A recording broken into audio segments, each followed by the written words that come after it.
Hello everyone, I'm Alper Ozdemir and I'm an electrical electronics engineering student at Bilkent University.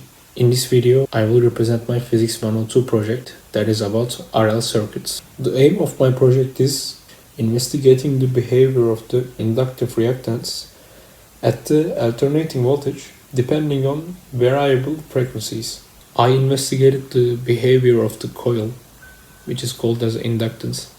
Now I will show you how I arranged my experimental setup. At my project, I used the inductive reactance formula 2πfL to find the theoretical value of the inductive reactance. Inductive reactance will be in terms of ohms. And to find the experimental value, I used the voltage across the resistor and subtracted from the whole voltage that is supplied from the circuit. So when I subtracted the resistance voltage from the whole voltage, I will find the potential difference across the inductor. Also, when I divide a volt across the resistor with the resistance, I will find the current.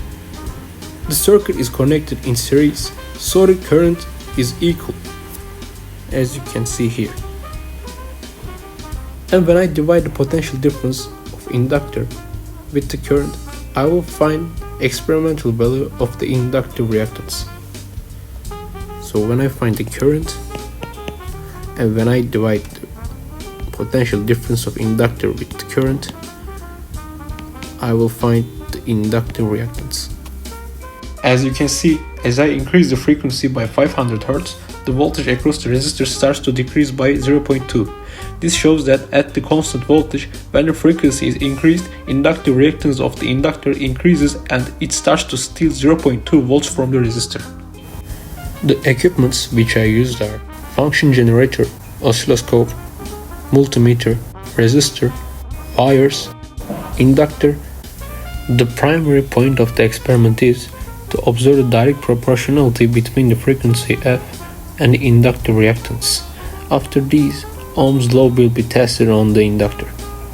I set the voltage at 5 volts. The initial position was 1 kHz and I increased the frequency to 1.5 kHz, 2 kHz, 2.5 kHz, and at the end 3 kHz. And whenever I increased the frequency, I measured the voltage across the resistor and I subtracted it from the whole voltage.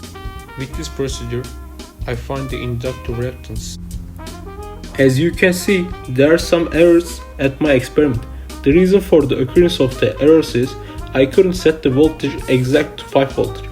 Also, the frequency I am working on is really low values for approaching to theoretical value.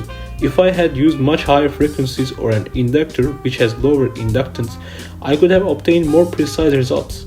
Also, the elements of circuit may have become old for precise results. It is concluded that the inductive reactance of the inductor is directly proportional to the frequency of the alternating voltage.